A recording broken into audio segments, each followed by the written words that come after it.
Good morning students. आज के इस क्लास में हम वीकली करंट अफेयर्स डिस्कस करेंगे 25 जुलाई से लेकर 29 जुलाई 2023 के। So let's begin. The first question is about Akira.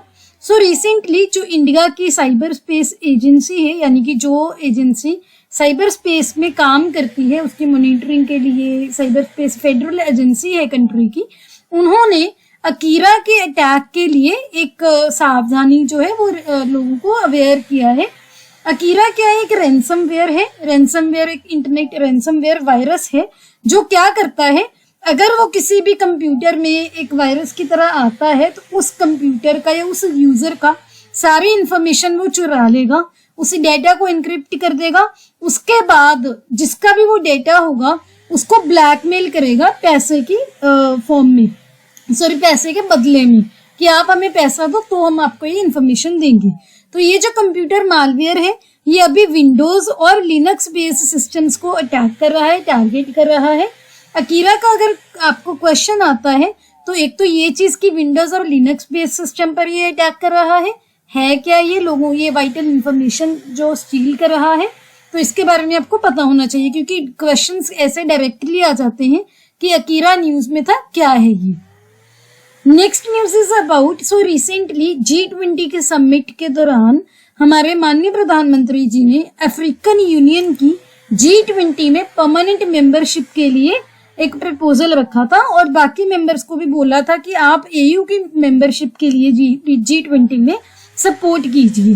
तो यहाँ पर आपको क्या ध्यान रखना है, एक तो ये कि जो G20 है वहां पर अभी 19 कंट्रीज हैं प्लस यूरोपियन यूनियन है। ये क्वेश्चन अभी रिसेंटली EPFO के एग्जाम में भी पूछा गया था कि जो G20 ग्रुप है उसमें कितनी मेंबर कंट्रीज हैं। अगर तो क्वेश्चन आ जाए 20 मेंबर कंट्रीज हैं तो गलत है। कंट्रीज कितनी है? 19 और यूरोपियन यूनियन, तो 20 मेंबर कंट्रीज जो है वो गलत है। 19 मेंबर कंट्रीज प्लस EU इसकी जो G20 की इनके पास जो ये मेंबर्स हैं।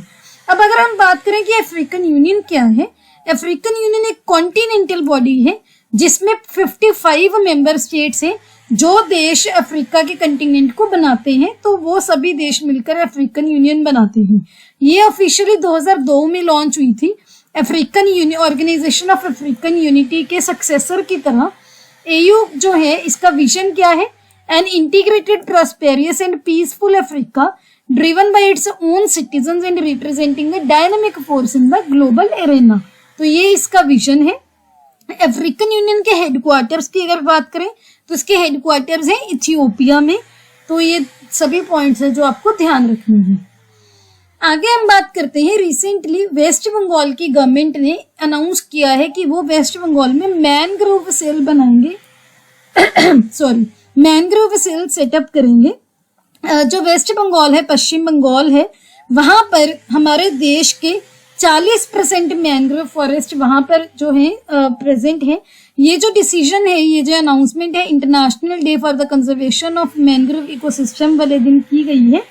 सो यहाँ पर आपको ये चीजें भी ध्यान रखनी है कि जो मैनग्रोव है वो है क्या इसका इकोसिस्टम के लिए सिग्निफिकेंस है, क्यों ये वेस्ट बंगाल इतना इसके लिए एफर्ट्स कर रही है, तो उसके बारे में देखते हैं। जो मैनग्रोव्स है यहाँ पर आपको इसकी पिक्चर भी दिख रही है, ये एक्स्ट्राऑर्डिनरी अलग टाइप का इकोसिस्टम होता है जो कि लैंड और सी के इंटरफेस पर लोकेटेड होता है। यहाँ पर आप देख सकते हो, यहाँ पर पानी है, यहाँ पर इधर पिक्चर में आपको एग्जैक्ट क्लियर नहीं दिख रहा, लेकिन जो ये ट्रीज हैं ये लैंड और सी के ट्रॉपिकल रीजन्स में इंटरफेस पर लोकेटेड होते हैं। ये एक बहुत ही important ecosystem, important goods and services provide करते हैं।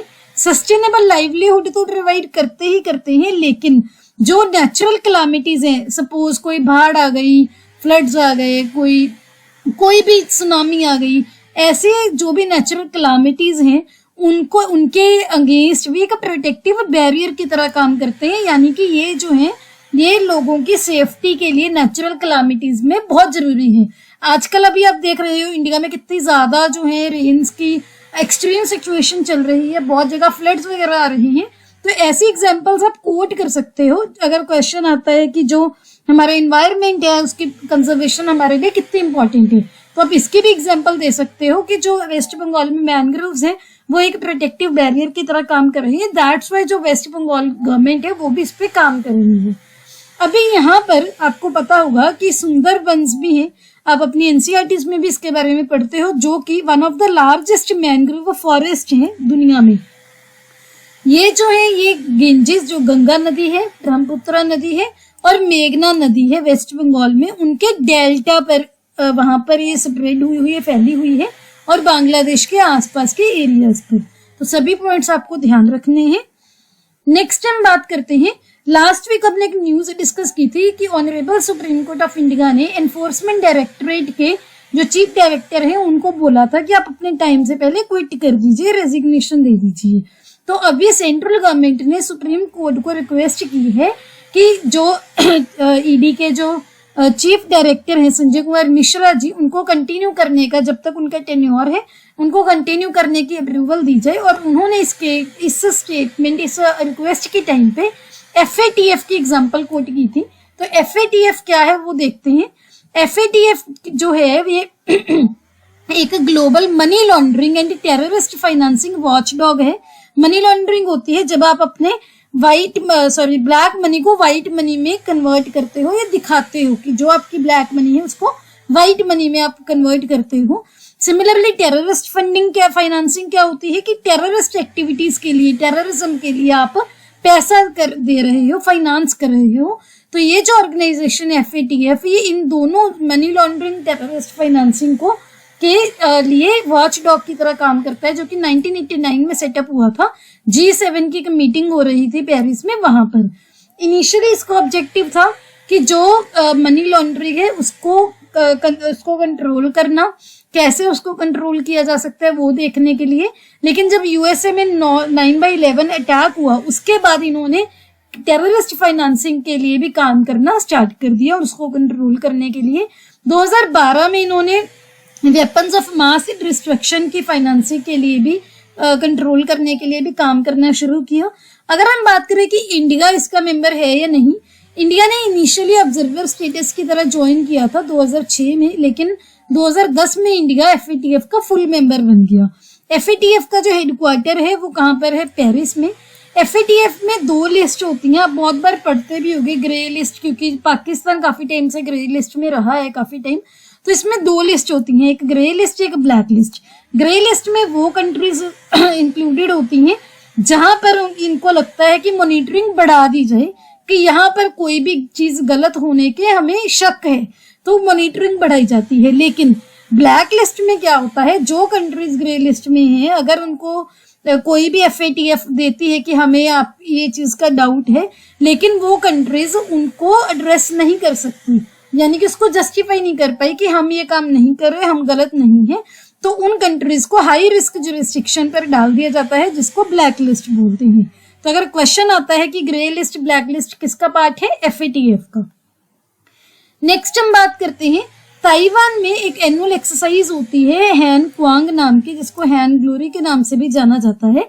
उसमें इस बार पहली बार आर्मी ड्रिल्स को ऐड किया गया, कहां पर? एयरपोर्ट पे। बस ये पॉइंट आपको ध्यान रखना है कि हैन क्वांग कहां पर होती है? ताइवान में, और इस बार उसमें क्या अलग किया गया।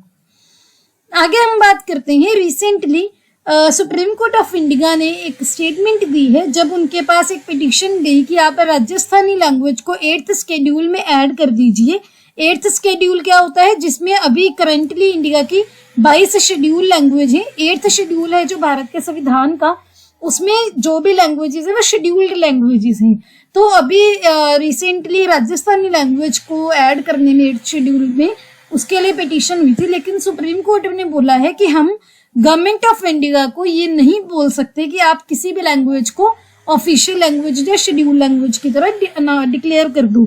और उन्होंने बोला है कि आज आप राजस्थानी लैंग्वेज के लिए बोल रहे हो, कल को किसी और लैंग्वेज के लिए बोलोगे। तो यहाँ पर आपको ये चीज भी ध्यान रखनी है कि इस स्टेटमेंट के ड्यूरिंग जो honourable supreme court of India थी, उन्होंने 1997 का एक डिसीजन कोट किया है कन्हैया लाल सेठिया केस का। उन्होंने बोला है कि किसी भी पर्टिकुलर लैंग्वेज को 8th शेड्यूल में ऐड करना या नहीं करना, ये यूनियन का पॉलिसी मैटर है, इसमें हम कुछ नहीं बोल सकते। इसके साथ आपको ये भी ध्यान रखना है कि हमारे संविधान में, हमारे कॉन्स्टिट्यूशन में कोई भी प्रोसीजर या कोई भी प्रोसेस या कोई भी रूल्स कुछ भी मेंशन नहीं है किसी भी लैंग्वेज को शेड्यूल लैंग्वेज में इंक्लूड कैसे, यानी कि कोई भी लैंग्वेज को अगर शेड्यूल लैंग्वेज में डालना है तो उसके लिए क्या उसके रूल्स हैं, क्या उसकी एलिजिबिलिटी है, ये चीज कॉन्स्टिट्यूशन हमें नहीं बताती है। आगे हम बात करते हैं, रिसेंटली इंडियन मीटियोरोलॉजिकल डिपार्टमेंट ने हीट इंडेक्स एक इंट्रोड्यूस किया है। आपको याद होगा, अगर आप हमें रेगुलरली फॉलो करते हो, हमने कुछ टाइम पहले डिस्कस किया था कि इंडियन मीटियोरोलॉजिकल डिपार्टमेंट अपना खुद का एक हीट इंडेक्स इंट्रोड्यूस करेगा। अभी उन्होंने एक्सपेरिमेंटल बेसिस पर इंट्रोड्यूस कर दिया है सभी पूरे देश में। इस इंडेक्स के अंदर वो क्या करेंगे, जो ह्यूमिडिटी है, जो इसको लेमन लैंग्वेज में मॉइस्चर बोल दो, वैसे मॉइस्चर बोलना टेक्निकल लैंग्वेज में गलत है, लेकिन ह्यूमिडिटी को मैं लेमन में आपको क्यों समझा रही हूँ मॉइस्चर, क्योंकि आप इससे थोड़ा रिलेट कर पाओगे। आजकल जो वेदर हो रहा है नॉर्थ इंडिया में, वहां पर ह्यूमिडिटी है, बहुत ह्यूमिड क्लाइमेट है, जैसे आप फील करते हो कि बहुत स्टिकी टाइप्स का होता है। तो जो ह्यूमिडिटी है उसका क्या इम्पैक्ट रहता है हाई टेम्परेचर पर, और एक फील लाइक टेम्परेचर ये प्रोवाइड करेगा इंसानों के लिए, जो कि ह्यूमंस के डिस्कम्फर्ट की इंडिकेशन देगा कि इतना अगर टेम्परेचर होता है उस पर ह्यूमिडिटी होती है, और उस ह्यूमिडिटी की वजह से जो ह्यूमन बीइंग्स हैं वो डिस्कम्फर्ट फील करते हैं। अब इन्होंने जो हीट इंडेक्स जो है लॉन्च किया है, उसमें कलर कोडेड सिस्टम भी एक लॉन्च किया है। इस इंडेक्स में जो कलर कोडेड सिस्टम यूज किया जाता है उसमें वेदर कंडीशंस को इंडिकेट किया जाता है। फॉर एग्जांपल एक है ग्रीन, ग्रीन में क्या है, एक्सपेरिमेंटल हीट इंडेक्स, जहां पर हीट इंडेक्स कितना होगा 35 डिग्री सेल्सियस के नीचे जो टेम्परेचर होगा उस टाइम पे एक्सपेरिमेंटल हीट इंडेक्स। उसके बाद येलो की अगर बात करें, वहां पर एक्सपेरिमेंटल हीट इंडेक्स है कब 36 से लेकर 45 डिग्री सेल्सियस तक। उसके बाद ऑरेंज है जो कि 46 से लेकर 55 डिग्री सेल्सियस तक के टेम्परेचर में हीट इंडेक्स उसको डोनेट करेगा, इंडिकेट करेगा। उसके बाद है रेड जो कि 55 डिग्री सेल्सियस से ऊपर का जो हीट इंडेक्स है ऊपर के टेम्परेचर पर उसको ये इंडिकेट करता है। तो आपको ये जो कलर कोडिंग है ये भी पता होनी चाहिए, क्योंकि इंडिया ने किया है, पहली बार ऐसा कुछ हो रहा है तो आपको पता होना चाहिए। आगे हम बात करते हैं, रिसेंटली वर्ल्ड हेल्थ ऑर्गेनाइजेशन ने यूएई में पहली बार MERS कोव का एक केस जो है वो आइडेंटिफाई किया है। MERS क्या है, मिडल ईस्ट रेस्पिरेटरी सिंड्रोम, जो कि कोरोना वायरस की फैमिली से ही एक वायरस है, वो इसको उसकी वजह से ये सिंड्रोम होता है। ये एक वायरल रेस्पिरेटरी डिजीज है जो कि नोवल कोरोना वायरस जिसका नाम है MERS कोव, उससे ये होता है, और ये पहली बार आइडेंटिफाई किया गया था 2012 में सऊदी अरेबिया में। कोरोना वायरस की अगर बात करें तो वो एक लार्ज फैमिली है वायरस की, जो कि ऐसी डिजीज, ऐसी बीमारी जिसकी वजह से होती है, जिसमें जो है जुकाम, कॉमन कोल्ड हो गया, और इससे लेकर इस जो बहुत भयंकर रेस्पिरेटरी सिंड्रोम है वो भी इसी वायरस की फैमिली से हो सकता है। टिपिकल MERS सिम्टम्स की अगर बात करें तो उसमें फीवर हो गया, कॉफ हो गया, आपको सांस की प्रॉब्लम होगी, इसमें निमोनिया भी कॉमन है। इसके अलावा जो गैस्ट्रो इंटेस्टिनल सिम्टम्स है, जैसे फॉर एग्जांपल डायरिया हो गया, जो पेट से रिलेटेड बीमारियां होती हैं, आपके इंटेस्टाइन के रिगार्डिंग जो प्रॉब्लम्स है वो भी इसमें इंक्लूड, इसमें सिम्टम्स देखे गए हैं, तो आपको ये ध्यान रखना है। आगे बात करते हैं, रिसेंटली गुजरात ने अनाउंस किया है कि देश का पहला सैटेलाइट नेटवर्क पोर्टल साइट वहां पर वो होगा। गुजरात ने लंदन की एक वन वेब कंपनी के साथ एक MOU साइन किया है और department of science and technology के साथ, जिसमें वो 2 सैटेलाइट नेटवर्क पोर्टल साइट जो है सेटअप करेंगे, जिसमें से एक गुजरात के मेहसाना जिले में होगा। सैटेलाइट नेटवर्क पोर्टल साइट की अगर बात करें तो एक सिग्नल की तरह ये काम करता है और data downlink and uplink terminal की या बेस स्टेशन की तरह काम करता है, जो कि डेटा को ट्रांसमिशन के टाइम सैटेलाइट ट्रैकिंग के थ्रू, एंटीना सिस्टम के थ्रू इंटरमीडिएरी की तरह एक काम करेगा। तो आपको ये चीजें पता होनी चाहिए। आगे बात करते हैं इंडिया के पहले कैनबिस मेडिसिन प्रोजेक्ट की। भारत का पहला कैनबिस मेडिसिन प्रोजेक्ट जो कि जम्मू में सेटअप होने वाला है। ये जो प्रोजेक्ट है CSIR IIM जो है IIIM इनका प्रोजेक्ट है, जो कि आत्मनिर्भर भारत के पर्सपेक्टिव से भी इम्पोर्टेंट है। इसके अंदर क्या होगा, एक्सपोर्ट क्वालिटी के जो ड्रग्स है जो कि अलग अलग बीमारियां जैसे कि डायबिटिक पेन्स हो गई, न्यूरोपैथीज हो गई, उनके लिए जो है मेडिसिन प्रोड्यूस करेगा जो कि इतनी अच्छी क्वालिटी की होंगी कि एक्सपोर्ट क्वालिटी, एक्सपोर्ट आप कर सकोगे, जो बाहर के देश है उनकी क्वालिटी से भी वो मैच होगा।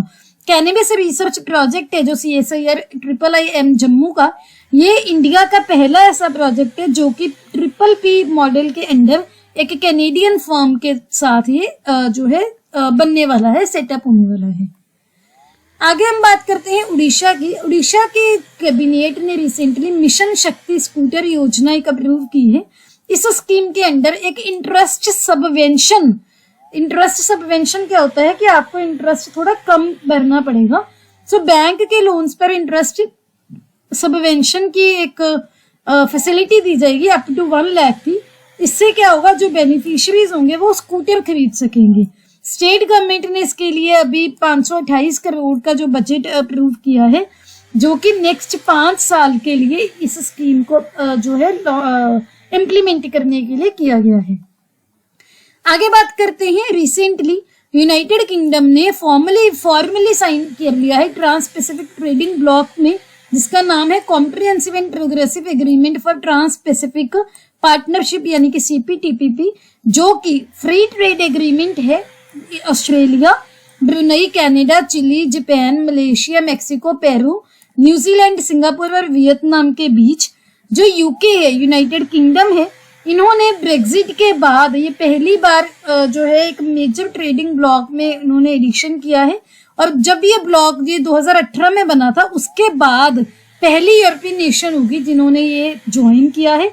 यहाँ पर ये मेंबर्स भी मेंशन है, मैंने यहाँ पर भी अलग से टाइप कर दिए हैं आपके ईज के लिए। नेक्स्ट हम बात करते हैं, रिसेंटली भारत की सरकार ने जो व्हाइट राइस है, नॉन बासमती व्हाइट राइस, उसका एक्सपोर्ट बंद कर दिया है।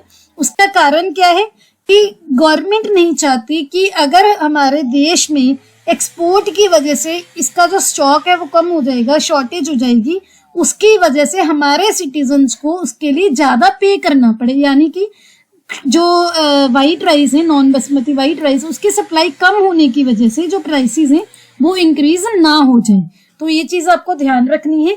अगर आप न्यूज को फॉलो करते हो तो आपको पता होगा कि इसकी वजह से जो USA है, जहां पर भी हम मेजर एक्सपोर्ट होता था, वहां पर लोग इसको होल्ड कर रहे हैं। यानी कि जब लोगों ने न्यूज देखी कि ये अब वहां पर नहीं आएगा, लोग एक इतना ज्यादा स्टॉक अपने पास कर रहे हैं कि हमें कोई दिक्कत ना आए।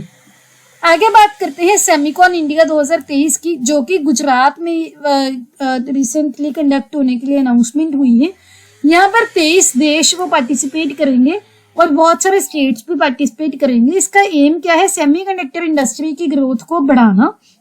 सेमिकॉन इंडिया 2023 की अगर बात करें तो ये गुजरात के गांधीनगर में हुआ है। कब 28 जुलाई को।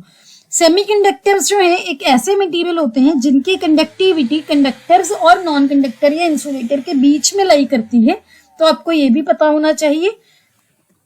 आगे हम बात करते हैं, रिसेंटली हमारे union home minister Amit Shah ji ने श्री रामचंद्र जी के कंट्री के सबसे टॉलेस्ट स्टैचू के लिए नींव पत्थर रखा है, जो कि तमिलनाडु के नंडियाल डिस्ट्रिक्ट के मंत्रालयम में आएगा। तमिलनाडु ने आंध्र प्रदेश के, आई एम सॉरी मेरे से गलत बोला गया, आंध्र प्रदेश के नंडियाल डिस्ट्रिक्ट के मंत्रालयम में आएगा। ये जो स्टैचू होगा ये 108 फीट टॉल होगा और ये पंचलोहा से बनेगा। इसको इंस्टॉल कौन करेगा, जय श्री राम फाउंडेशन है। इसके जो डिजाइनर है वो कौन होंगे, स्कल्पटर राम वंजी सुतर जी, जिन्होंने पहले स्टैचू ऑफ यूनिटी को भी डिजाइन किया था। यहाँ पर आप पिक्चर भी देख सकते हो, ऐसा बनेगा। नेक्स्ट हम बात करते हैं, recently ministry of culture and Indian navy ने एक MOU साइन किया है शिप बिल्डिंग, एक एंशियंट शिप बिल्डिंग मेथड को रिवाइव करने के लिए, दोबारा से लाने के लिए, जिसका क्या नाम है, तनकाई मेथड। तनकाई मेथड क्या है, एक बहुत ही पुराना शिप बिल्डिंग टेक्निक है जिसमें जो लकड़ी के प्लैंक्स होते हैं, एक फट्टे टाइप्स होते हैं, उनको स्टिच किया जाता है आयरन नेल्स के विदाउट, यानी कि जो नेल्स होती हैं, जो मेखें होती हैं, उनके बिना उसको स्टिच किया जाता है। इससे क्या होता है कि शिप्स को फ्लेक्सिबिलिटी और ड्यूरेबिलिटी बनती है ताकि वो लंबा टाइम चल सके। उसको डैमेज से उसको अफेक्ट ना हो, सैंड बार्स और शोल्स की जो डैमेज है उनसे। ये जो टेक्निक है लगभग 2000 साल पुरानी है। इस टेक्निक से क्या होगा, इंडिया के रिच मैरिटाइम हेरिटेज को हम प्रिजर्व कर पाएंगे, तो आपको ये ध्यान रखना है। आगे बात करते हैं, रिसेंटली राजस्थान असेंबली ने minimum guaranteed income bill pass किया है। तो इसमें क्या होगा, जो वहां की अडल्ट पॉपुलेशन है उनको एक गारंटी दी जाएगी एक वेजेस की, यानी कि जो कोई आपको पेमेंट होगी या पेंशन की। स्टेट के, राजस्थान स्टेट के सभी जो परिवार है, सभी फैमिलीज है, चाहे वो गांव में रहते हैं चाहे वो शहरों में रहते हैं, उनको एम्प्लॉयमेंट गारंटी दी जाएगी 125 दिन की हर साल, और उनको एक मिनिमम पेंशन भी मिलेगी 1000 रुपए पर मंथ की। अगर वो कोई एज्ड, डिसेबल्ड, सिंगल वुमेन कोई भी है, जो पेंशन है जो ऑटोमेटिकली हर साल 15% से इंक्रीज होगी, बढ़ेगी। आज 1000 रुपए है तो अगले साल 15% बढ़ जाएगी, उससे अगले साल फिर 15% बढ़ जाएगी, तो ऐसे चलेगा। आगे हम बात करते हैं, उत्तर प्रदेश की गवर्नमेंट ने अनाउंस किया है कि वो मुख्यमंत्री खेत सुरक्षा योजना को लॉन्च करने के लिए रेडी है, जिसका ऑब्जेक्टिव क्या है कि जो फसलें हैं वहां की, उनको जो पशु होते हैं, जो ऐसे ही घूमते रहते हैं, स्ट्रे एनिमल्स होते हैं, उनसे बचाना। इस स्कीम के अंडर एक सोलर फेंस लगाई जाएगी जिसमें 12 वोल्ट का करंट होगा, सो दैट कि जो एनिमल्स है, जो पशु होंगे, उनको कोई नुकसान भी ना हो। जब कोई भी पशु, कोई एनिमल उससे कांटेक्ट में आएगा फेंस से, एक बहुत ही कम, एक माइल्ड शॉक लगेगा उनको, जो ट्रिगर होगा, जिससे एक सायरन भी बजेगा। उससे क्या होगा, जैसे जो वहां पर पशु हैं जो वहां की फसलें खराब कर देते हैं, जैसे नील गाय, मंकीज, पिग्स हो गए, वाइल्ड बोर्स हो गए, तो उनसे फसलों का डैमेज हम बचा पाएंगे। जो छोटे और मार्जिनल फार्मर्स हैं उनको सब्सटेंशियल ग्रांट मिलेगी 60% सब्सिडी की टोटल कॉस्ट पर इस स्कीम के अंडर। आगे हम बात करते हैं, रिसेंटली अपोजिशन गवर्नमेंट ने रूलिंग गवर्नमेंट के अगेंस्ट एक नो कॉन्फिडेंस मोशन प्लान किया था। तो यहाँ पर कुछ बेसिक पॉइंट्स देखते हैं। जो नो कॉन्फिडेंस मोशन है, ये बेसिकली क्या है कि ये इस चीज को दर्शाता है कि जो रूलिंग गवर्नमेंट है, हमें आप पर कॉन्फिडेंस नहीं रहा कि आप जो है एडमिनिस्ट्रेशन को सही ढंग से चलाओगे। नो कॉन्फिडेंस मोशन अकेले लोकसभा में, यानी कि जो लोअर हाउस है पार्लियामेंट का, वहां पर इंट्रोड्यूस हो सकता है, तो राज्यसभा में इंट्रोड्यूस नहीं हो सकता, आपको पता होना चाहिए। नो कॉन्फिडेंस मोशन है जो, इसमें अगर जो हाउस है वो इसको आप बोल सकते हैं मूव करता है, तो जो लोकसभा के स्पीकर हैं, अगर उनको वो सेटिस्फाई हो जाए कि हाँ ठीक है, ये मोशन, ये जो ऑर्डर है ये मोशन ऑर्डर में है, तो वो हाउस को पूछ सकते हैं कि मोशन को हम अडॉप्ट कर सकते हैं या नहीं। अगर मोशन हाउस में पास हो जाता है तो जो सरकार होती है उसको रिजाइन करना पड़ता है, including the prime minister of India, जो प्राइम मिनिस्टर होते हैं। इसकी थोड़ी हिस्ट्री की अगर बात करें तो पहली बार 1963 में ये यूज हुआ था, अब तक 26 बार हो चुका है। इंदिरा गांधी गवर्नमेंट थी, उनको सबसे ज्यादा बार नो कॉन्फिडेंस मोशन है जो वो फेस करना पड़ा था। जुलाई 1993 में बाबरी मस्जिद केस में नरसिम्हा राव गवर्नमेंट के अगेंस्ट ये हुआ था, लेकिन गवर्नमेंट ने कॉन्फिडेंस जीत लिया था। उसके बाद वाजपेयी गवर्नमेंट के अगेंस्ट 1990 में हुआ, जिसमें वाजपेयी गवर्नमेंट हार गई थी, उनको रिजाइन करना पड़ा। फिर 2003 में वाजपेयी गवर्नमेंट के अगेंस्ट हुए, जिनमें कॉन्फिडेंस जीत गई थी। 2008 में जब जो मनमोहन सिंह गवर्नमेंट थी, उनसे जो सीपीएम लेड लेफ्ट फ्रंट था, उन्होंने अपनी सपोर्ट वापस ले ली थी, तब उनके अगेंस्ट भी ये नो कॉन्फिडेंस मोशन हुआ था, लेकिन गवर्नमेंट ने मेजोरिटी अपनी प्रूव कर दी थी और उनको रिजाइन नहीं करना पड़ा। आगे हम बात करते हैं, सो रिसेंटली जो यूएसए है, उन्होंने फॉर्मली यूनेस्को में री एंटर कर लिया है एक पेरिस सेरेमनी के साथ। कुछ महीने पहले हमने ये जून में डिस्कस भी किया था कि यूएस ने अनाउंस किया है कि वो यूनेस्को में री एंटर करेंगे, तो अभी उन्होंने फॉर्मली कर दिया है। यूनेस्को के बारे में आपको क्या क्या पॉइंट्स पता होनी चाहिए। एक तो ये कि यूएस को इंक्लूड करके इसके अभी कितने मेंबर्स हो गए हैं, 194 मेंबर्स हो गए हैं। इसके अलावा इसके हेडक्वार्टर्स कहाँ पर है, पेरिस में है। अगर इंडिया इसका मेंबर है या नहीं, यस इंडिया इसका मेंबर है। और इसका जो यूनेस्को है, इनके आप क्या बोल सकते हैं, डायरेक्टर जनरल कौन है, इसके डायरेक्टर जनरल है ऑड्री अज़ाउले। तो ये चीजें आपको ध्यान रखनी है। आगे बात करते हैं फुल रिजर्व बैंकिंग की। जो ये कंसेप्ट था ये न्यूज में था। एक्चुअल में फुल रिजर्व बैंकिंग क्या होती है, बहुत ही इजी कंसेप्ट है, जहां पर जो आपका सपोज आपने किसी बैंक में कोई आपका अकाउंट खोला जिसमें वो फुल रिजर्व बैंकिंग जो है वो फॉलो करते हैं, जिसको 100% रिजर्व बैंकिंग भी बोला जाता है। इसके अंदर क्या होता है कि अगर आपने कोई भी पैसा डिमांड डिपॉजिट की तरह जो है जमा करवाया है बैंक में, डिमांड डिपॉजिट क्या होता है कि जब भी आप डिमांड करो बैंक को वो देना पड़ता है। फॉर एग्जाम्पल आपने अपने सेविंग अकाउंट में कुछ भी पैसे डिपॉजिट करवाए, वो होते हैं डिमांड डिपॉजिट। तो वो डिमांड डिपॉजिट में जो आपका पैसा बैंक में आपने जमा करवाया है, उस पैसे से बैंक जो है किसी को भी लोन नहीं दे सकता। ये होती है फुल रिजर्व बैंकिंग। इसके जो अलावा बैंक को अगर लोन देना है तो वो किस में से देगा, जो उनकी जो टाइम डिपॉजिट्स होते हैं। टाइम डिपॉजिट क्या होते हैं, जो एक पर्टिकुलर टाइम के बाद ही आपको मिलते हैं। फॉर एग्जांपल आपके फिक्स्ड डिपॉजिट हो गई, रिकरिंग डिपॉजिट हो गई, ये चीजें। तो आपको ये इसका कंसेप्ट पता होना चाहिए।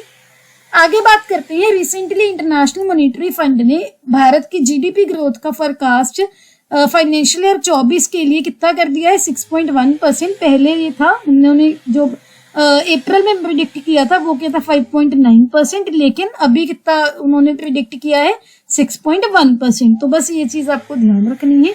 इसके अलावा जो आरबीआई और मिनिस्ट्री ऑफ फाइनेंस है, इन्होंने जीडीपी एक्सपेंशन कितनी पेग की है, 6.5%। इन आरबीआई और मिनिस्ट्री ऑफ फाइनेंस के द्वारा 6.5% और आईएमएफ के द्वारा 6.1%। नेक्स्ट हम बात करते हैं करतारपुर कॉरिडोर की। करतारपुर कॉरिडोर में जो धार्मिक यात्रा होती है, पिलग्रिमेज होती है, वो दोबारा से स्टार्ट हो गई है, जो कि अभी फ्लड्स की वजह से, वाटर सिचुएशन की वजह से थोड़ा दिन होल्ड हो गई थी। यहाँ पर कुछ इंपॉर्टेंट पॉइंट्स है जो आपको ध्यान रखने हैं। एक तो ये जो करतारपुर कॉरिडोर है ये रावी रिवर पर स्थित है, रावी नदी पर स्थित है। इसके अलावा जो करतारपुर कॉरिडोर है वो पाकिस्तान में जो श्री गुरुद्वारा दरबार साहिब है, उस गुरुद्वारा साहिब को पंजाब के गुरदासपुर जिले में जो डेरा बाबा नानक शराइन है, उनको दोनों को कनेक्ट करती है।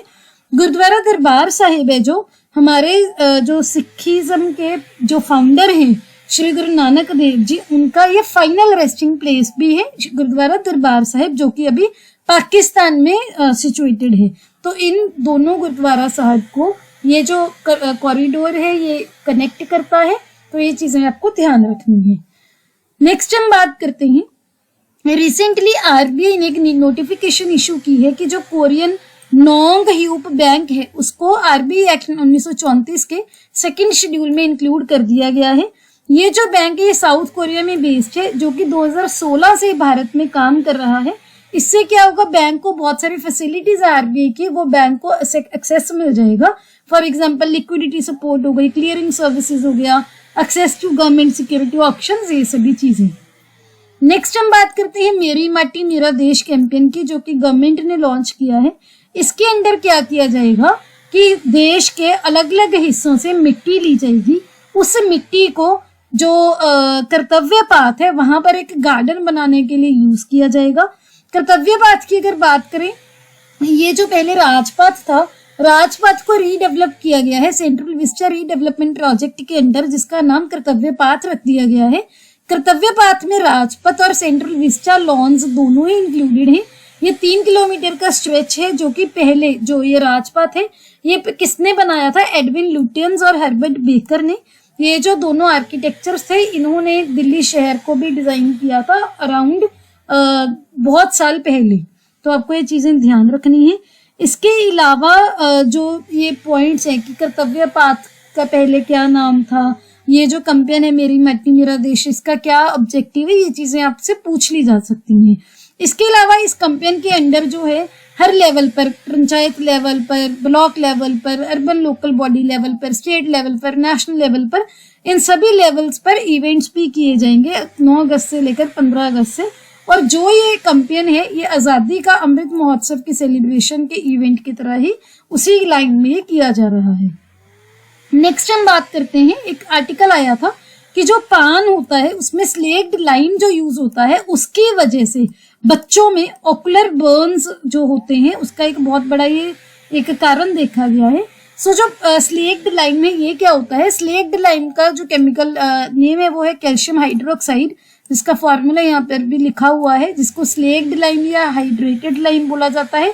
एक वाइट पाउडर की तरह होता है, जिसकी यहाँ पर आप पिक्चर देख सकते हो, जिसको केमिकल इंडस्ट्री में रॉ मटेरियल की तरह भी यूज किया जाता है। ये कब बनता है? जब कैल्शियम ऑक्साइड को पानी के साथ मिक्स किया जाता है। इस पाउडर को लोकल मार्केट में सफेदी या चूना के नाम से जाना जाता है। चूना को पान से बहुत ही कॉमनली आप समझ सकते हो सिनोनिमस यूज किया जाता है, क्योंकि ये पान बनाने में यूज होता है। नेक्स्ट हम बात करते हैं, रिसेंटली हमारे प्रधानमंत्री जी ने दिल्ली में प्रगति मैदान, मतलब वहां पर एक नया कन्वेंशन सेंटर इनॉग्रेट किया है, जो कि दुनिया का बहुत ही बड़ा एक कन्वेंशन सेंटर होगा, जहां पर सितंबर में G20 की मीटिंग भी होने वाली है। और ये जो कन्वेंशन सेंटर है, जिसका नाम है इंटरनेशनल एग्जीबिशन कम कन्वेंशन सेंटर, ये इसी के लिए यूज होगी कि जब भी इंटरनेशनल लेवल पर बहुत बड़ी बड़ी मीटिंग्स होंगी, बहुत अलग अलग बड़े बड़े देशों से लीडर आएंगे, तो यहाँ पर वो मीटिंग्स कॉन्फ्रेंसेस होस्ट की जाएंगी। नेक्स्ट हम बात करते हैं, kharif sowing turns around to rise 1.2% amid excess rain. So अभी भारत में बहुत ज्यादा बारिश हो रही है, बहुत ही कई कई जगह पर फ्लड्स आ गए हैं, बहुत नुकसान हो गया है। उसके बावजूद भी जो खरीफ क्रॉप है, जो खरीफ की फसल है, उसकी जो बिजाई है वो 1.2% से बढ़ी है। ये पॉइंट आपको एक डेटा की तरह कोट भी कर सकते हो। सो खरीफ क्रॉप्स क्या है, जिसको मॉनसून क्रॉप्स या ऑटम क्रॉप्स बोलते हैं, जो कि इंडियन सब कॉन्टिनेंट में जून में इसकी बिजाई होती है और नवंबर में इसकी कल्टीवेशन हार्वेस्टिंग होती है, कटाई होती है। इसके अलावा जो ये मॉनसून रेन्स है, इसी के सिनोनिमस होती हैं। मॉनसून रेन्स मई में भी स्टार्ट हो जाती है, लेकिन जो ये फसलें हैं इसकी हार्वेस्टिंग है वो जनरली होती है सितंबर से लेकर अक्टूबर के टाइम पर। इसके अगर एग्जांपल्स की बात करें, जैसे चावल हो गए, राइस हो गया, मक्का हो गया, मेज, कॉटन, ये मेजर खरीफ क्रॉप्स हैं भारत की। नेक्स्ट हम बात करते हैं, इसरो ने PSLV C56 के थ्रू सिंगापुर के नए इमेजिंग सैटेलाइट लॉन्च किया है, जिसका क्या नाम है, एक तो है DSSAR, जिसका 360 किलो का एक सैटेलाइट है। इसमें एक सिंथेटिक अपर्चर रेडार पेलोड भी है, जो कि all weather day and night coverage देगा। इसके अलावा जो इसमें और सैटेलाइट्स हैं वो कौन सी है, विलॉक्स AM, इसके अलावा आर्केड, इसके बाद स्कूब 11 है, नू लियोन है जो कि न्यू स्पेस का है, इसके बाद ऑर्बिट 12 स्ट्राइडर है। ये सभी जो नाम है आपको ध्यान रखने हैं। इन जो सैटेलाइट से इसका यूज क्या होगा कि ऑल वेदर कवरेज देगा। जो सिंगापुर की जो स्पेस एजेंसीज हैं, जो एजेंसीज हैं वहां पर जो एक डिजास्टर रिलीफ के लिए काम करती हैं, उनको एक ज्यादा अच्छे लेवल पर इंफॉर्मेशन दी जाएगी कि कैसे जो डिजास्टर्स हैं उसको रोका जा सकता है या उससे नुकसान कम हो सकता है। तो ये चीजें आपको ध्यान रखनी है। यहाँ पर एक और सैटेलाइट में जो मैं बताना भूल गई, गैलेसिया 2। तो ये जो सैटेलाइट्स हैं 1, 2, 3, 4, 5 और 6, और सातवां है DSSAR, जिसमें सिंथेटिक अपर्चर रेडार पेलोड है। ये सभी जो है सिंगापुर के इसरो ने लॉन्च किए हैं। आगे बात करते हैं, रिसेंटली राजस्थान ने इंडिया का पहला गिग वर्कर राइट बिल जो है पास किया है। ये न्यूज क्यों इंपॉर्टेंट है, क्योंकि कमिंग डेज में पंजाब का भी PCS और राजस्थान का PCS ये दोनों आने वाले हैं।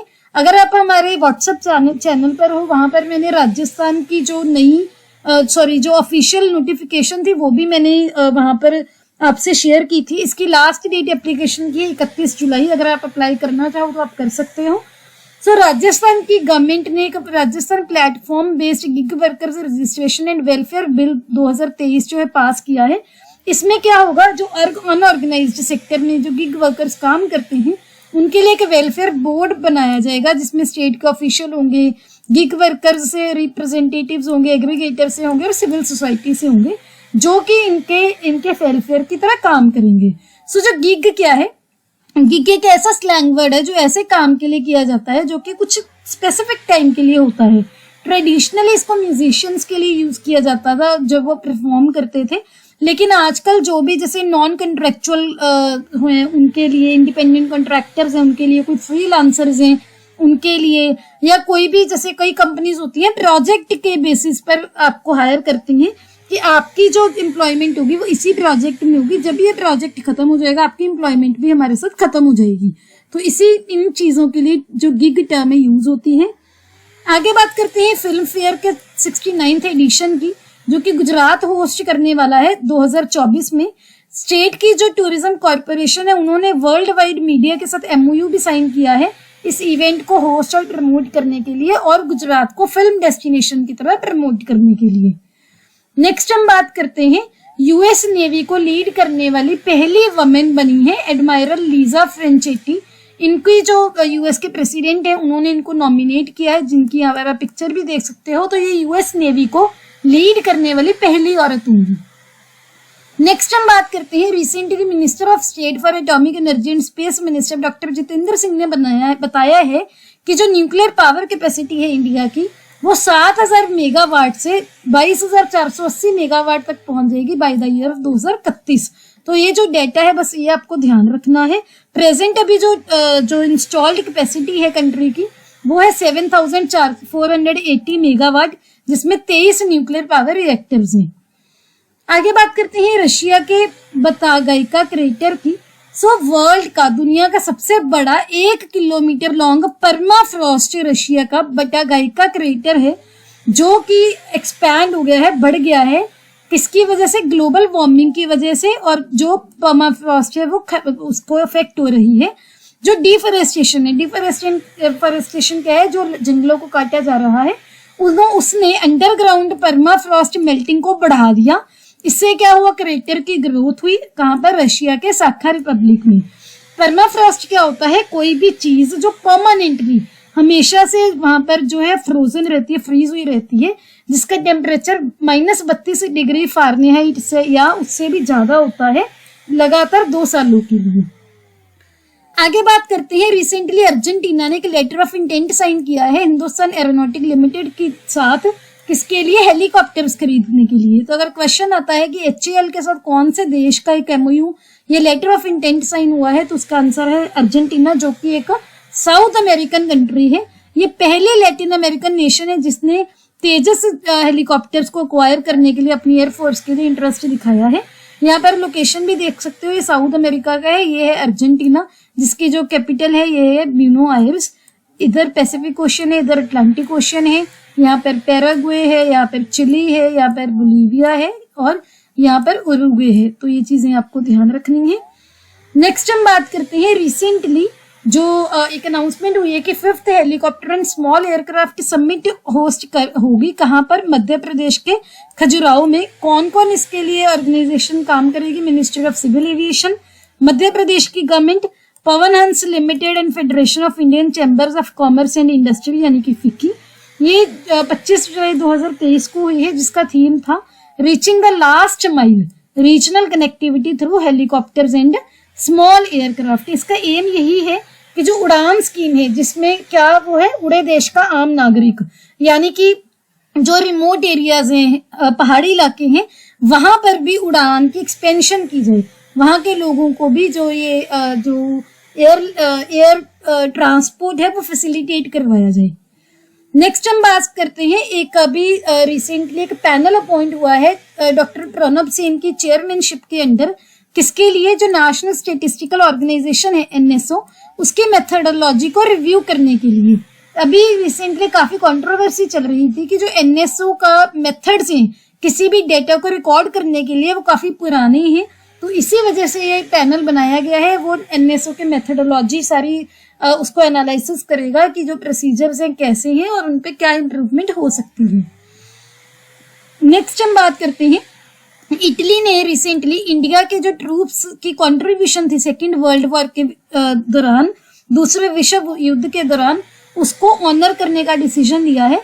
उन्होंने एक मेमोरियल अनवील किया है जिसका नाम है VC Yashwant Gadge sundial memorial. कहाँ पर? इटली के मोंटोन में, जिसके थ्रू वो इंडिया के वो ट्रूप्स जो इटालियन कैंपेन के दौरान लड़ रहे थे सेकेंड वर्ल्ड वॉर के टाइम, वो शहीद हो गए थे। और उन्होंने नायक यशवंत गाडगे जी को भी ऑनर किया है विक्टोरिया क्रॉस, जिनको शहादत प्राप्त हो गई थी जब वो अपर तिब्बत वैली में वहां पर युद्ध में एक लड़ाई युद्ध में आप बोल सकते हो कि पार्टिसिपेट कर रहे थे। उस युद्ध में एक इम्पोर्टेंट हिस्सा थे। नेक्स्ट हम बात करते हैं, इंडिया ने रिसेंटली एक in service missile corvette INS kirpan gift की है। किसको? वियतनाम को। ये पहली बार हुआ है कि इंडिया ने एक फुली ऑपरेशनल जो चल रही थी वो कॉर्वेट किसी फ्रेंडली फॉरेन कंट्री को गिफ्ट की है। नेक्स्ट हम बात करते हैं ओप्पो इंडिया ने रिसेंटली पहला ट्रिपल पी यानी कि public private partnership model Atal tinkering lab एक सेटअप की है। कहाँ पर? केरला में। Atal innovation mission government of India का फ्लैगशिप इनिशिएटिव है जिसके अंडर वो इनोवेशन और एंटरप्रेन्योरशिप के कल्चर को प्रमोट करते हैं। ये है 2016 में सेटअप हुआ था। किसके अंडर? नीति आयोग के अंडर। बहुत ही इंपॉर्टेंट मिशन है ये हमारे इंडिया का।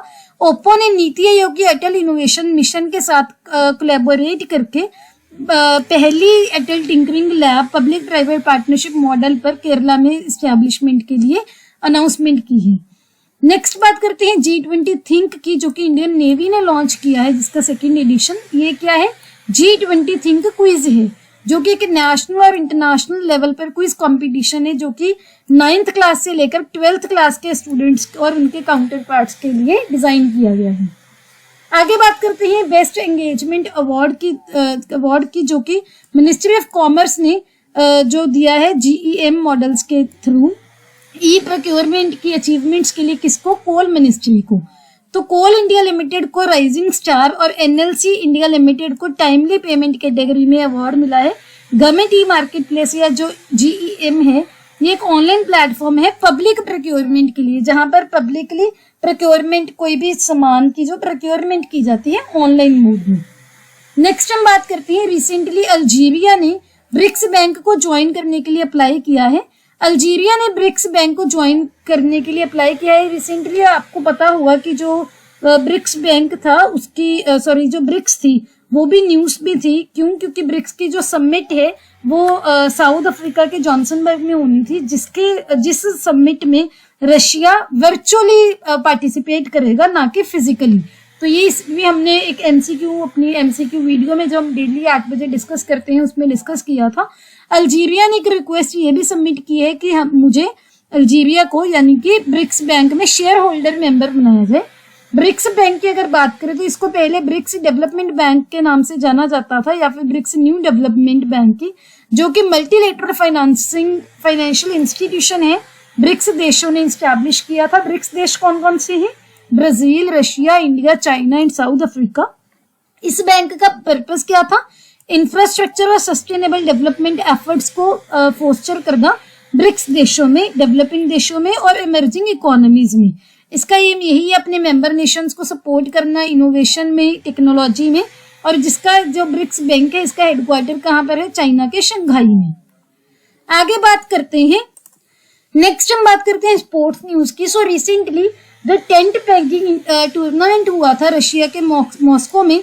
वहां पर इंडिया की काफी अच्छी परफॉर्मेंस रही है। इंडिया को ओवरऑल गोल्ड मिला है। ये एक्चुअल इवेंट क्या होता है?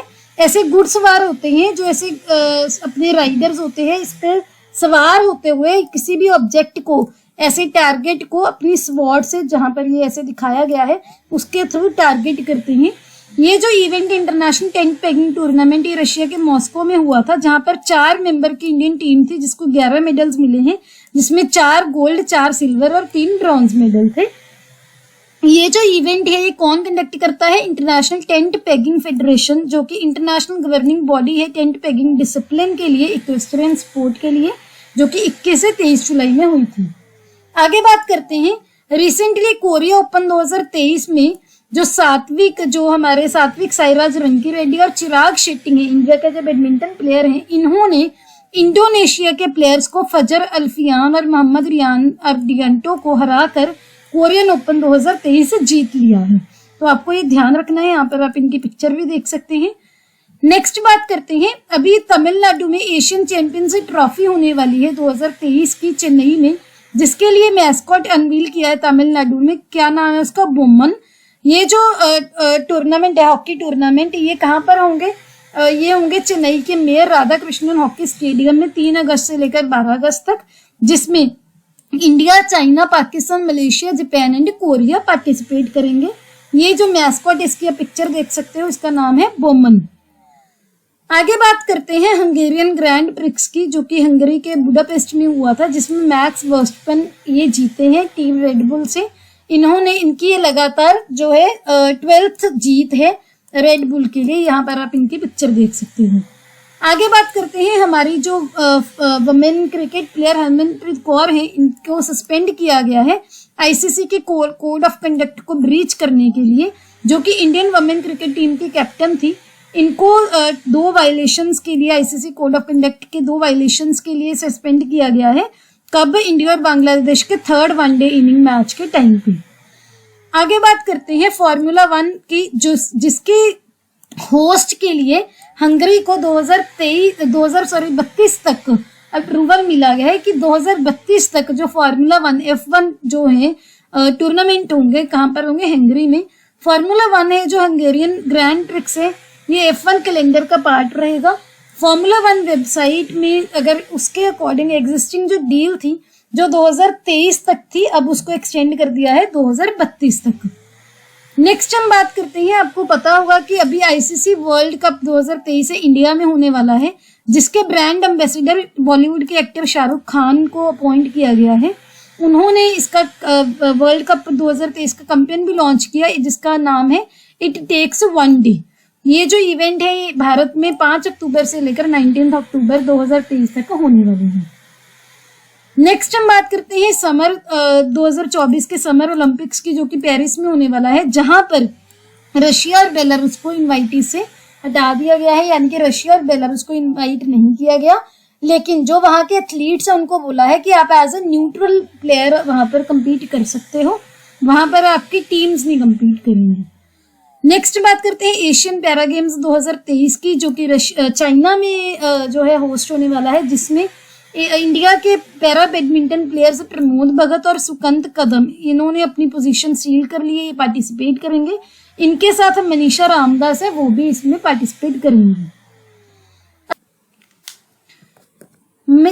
अभी बात करते हैं मिसलेनियस न्यूज की। सो नागालैंड से पहली वुमेन मेंबर थी जिसका नाम है फेंगनोन कोन्याक, जिन्होंने राज्यसभा में उसको प्रिसाइड किया है हाउस को।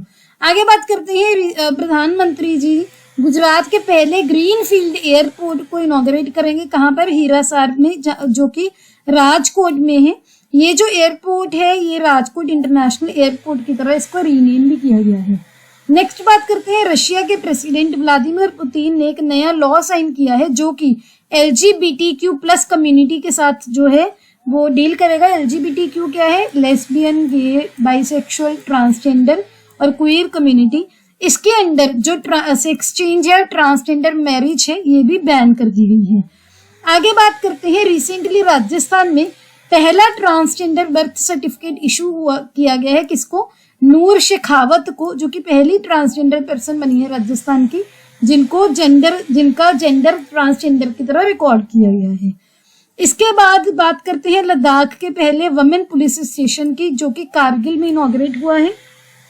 नेक्स्ट है दिल्ली ने अपना पहला वाटर ATM लॉन्च किया है, जिसके अंडर वो जो साफ पानी, वाटर, जिन एरियाज में पानी की कमी है उनको प्रोवाइड करेंगे। आगे बात करते हैं नागालैंड ने officially lumpy skin disease positive state की तरह नागालैंड को डिक्लेयर कर दिया है, क्योंकि वहां पर जो है उस स्टेट के नागालैंड के 4 जिलों में ये जो बीमारी है डिटेक्ट की गई है। लंपी स्किन डिजीज हमने काफी बार डिस्कस किया है, ये केटल्स में होती है जिसमें उनकी स्किन पर ऐसे नोड्यूल्स हो जाते हैं। आगे बात करते हैं अनु अवेयरनेस यात्रा 2023 की, जिसका थीम है atoms in the service of the nation, जो कि Indira Gandhi centre for atomic research Kalpakkam में लॉन्च की गई है। नेक्स्ट बात करते हैं तलिस्मान सेबर मिलिट्री एक्सरसाइज की, जिसका 10th एडिशन रिसेंटली टाउन्सविले के HMAS कैनबरा में हुई थी, जिसमें ऑस्ट्रेलिया, US और 11 पार्टनर नेशंस ने पार्टिसिपेट किया। ये सबसे बड़ी मिलिट्री एक्सरसाइज है जिसमें 30,000 मिलिट्री पर्सोनल से भी ज्यादा पार्टिसिपेट करते हैं। ये जो एक्सरसाइज है, लोकेशन है, इसमें Queensland, Western Australia, northern region, New South Wales, ये सारी इसमें है, इंक्लूडेड है। USA, ऑस्ट्रेलिया और बाकी देशों के साथ साथ जिसमें Canada, Fiji, France, Germany, Indonesia, Japan, New Zealand, Papua new Guinea, Republic of Korea, tonga, ये है। इसके साथ साथ जर्मनी भी पार्टिसिपेट कर रही है पहली बार, और एडिशनली इंडिया से भी जो कुछ पर्सोनल इसमें पार्टिसिपेट करेंगे। इसके साथ साथ फिलीपींस, सिंगापुर, थाईलैंड भी इसमें ऑब्जर्वर की तरह काम करेगा, तो आपको ये चीजें ध्यान रखनी है। आगे बात करते हैं ऑबिचुरीज की। सो फॉर्मर ऑस्ट्रेलियन जो विकेट कीपर है ब्रायन टेबर ही पास्ट हुए, यहाँ पर आप इनकी पिक्चर भी देख सकते हैं। अब बात करते हैं इंपॉर्टेंट डेज की। सबसे पहले है वर्ल्ड एम्ब्रियोलॉजिस्ट डे, जो कि 25 जुलाई को मनाया जाता है, हर साल मनाया जाता है। वर्ल्ड के पहले IVF baby Louise Joy Brown के बर्थडे को सेलिब्रेट करने के लिए। IVF की क्या फुल फॉर्म है? In vitro fertilisation. इसमें क्या होता है कि जो फीमेल है, जो वमेन है, उनके एग को मेल के स्पर्म के साथ एक क्लिनिक में, टेस्टेड क्लिनिक में फर्टिलाइज करवाया जाता है। उस फर्टिलाइज्ड आप बोल सकते हो एग को, एम्ब्रियो को ट्रांसफर किया जाता है वमेन के यूट्रस में, और उसके बाद प्रेगनेंसी साइकिल स्टार्ट होता है। नेक्स्ट बात करते हैं कारगिल विजय दिवस की, जो कि 26 जुलाई को मनाया जाता है। ये जो दिन है, ये ऑपरेशन विजय के सक्सेस को मेमोरेट करने के लिए 26 जुलाई को मनाया जाता है। जब ये ऑपरेशन विजय 26 जुलाई 1999 को जो है हुआ था, जिसके अंडर भारत ने हाई माउंटेन आउटपोस्ट टाइगर हिल के वहां पर इसका चार्ज ले लिया था पाकिस्तान से। इस साल कारगिल विजय दिवस की 24वीं एनिवर्सरी है। आगे बात करते हैं वर्ल्ड मैंग्रोव डे की, जिसको international day for the conservation of mangrove ecosystem भी बोला जाता है। ये भी 26 जुलाई को मनाया जाता है। ये जो दिन है, ये जनरल कॉन्फ्रेंस ऑफ यूनेस्को ने 2015 में अडॉप्ट किया था। नेक्स्ट है वर्ल्ड नेचर कंजर्वेशन डे, जो कि 28 जुलाई को मनाया जाता है। इसका इस बार का थीम था forest and livelihood, sustaining people and planet. इसकी बिल्कुल फ्री ऑफ कॉस्ट आपको PDF मिल जाएगी मेरे टेलीग्राम चैनल पर। इसका लिंक आपको डिस्क्रिप्शन में मिल जाएगा। ये हमारे बाकी सोशल मीडिया हैंडल्स हैं, जिनके लिंक्स भी आपको डिस्क्रिप्शन बॉक्स में मिल जाएंगे। अगर आपको ये वीडियो अच्छी लगी, please hit the like button, अपने दोस्तों के साथ जरूर शेयर कीजिए। Don't forget to subscribe to my channel. See you on Monday at 8 AM. Have a nice day.